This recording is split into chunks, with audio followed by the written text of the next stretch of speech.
Dans cette partie, nous allons parler du produit d'un vecteur par un réel. Donc pour cela, on va considérer un vecteur U non nul et K un réel non nul. Ce qu'on va appeler le produit du vecteur U par le réel K, c'est le vecteur qu'on va noter KU, qui va avoir la même direction que le vecteur U, de même sens que U si K est strictement positif, et de sens contraire si K est strictement négatif, et de norme valeur absolue fois la norme de U, c'est-à-dire K fois la norme de U si K est strictement positif, et moins K fois la norme de U si K est strictement négatif. Alors une remarque, si U est le vecteur nul ou si K est égal à 0, alors K fois U c'est égal au vecteur nul. Alors des exemples. Sur le graphique ici, on a représenté 4 vecteurs. Le vecteur T va être égal à moins 0,5 fois le vecteur U, puisque T et U sont de sens contraire et que T est 2 fois moins long que U. Le vecteur V va être égal à moins 2 fois le vecteur U, puisque le vecteur V et le vecteur U sont de sens contraire et que V est 2 fois plus long que U. Et enfin, W égale 1,5 fois U parce que U et V sont de même sens et V est 1 fois et demi plus long que U. Quelques propriétés. On va considérer K et K' de nombres réels et U et V deux vecteurs. K fois le vecteur U plus K' fois le vecteur U, c'est égal à K plus K'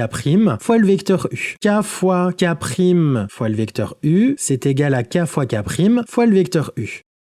Et enfin, K fois les vecteurs U plus V, c'est égal à K fois le vecteur U plus K fois le vecteur V. On va mettre ça en application sur des exemples. 3U plus 5U, ça va être égal à 3 plus 5 fois le vecteur U, c'est-à-dire 8 fois le vecteur U. 7 fois 2 fois le vecteur U, c'est 7 fois 2 fois le vecteur U, c'est-à-dire 14 fois le vecteur U. Et enfin, 4 fois le vecteur U plus V, c'est 4 fois le vecteur U plus 4 fois le vecteur V.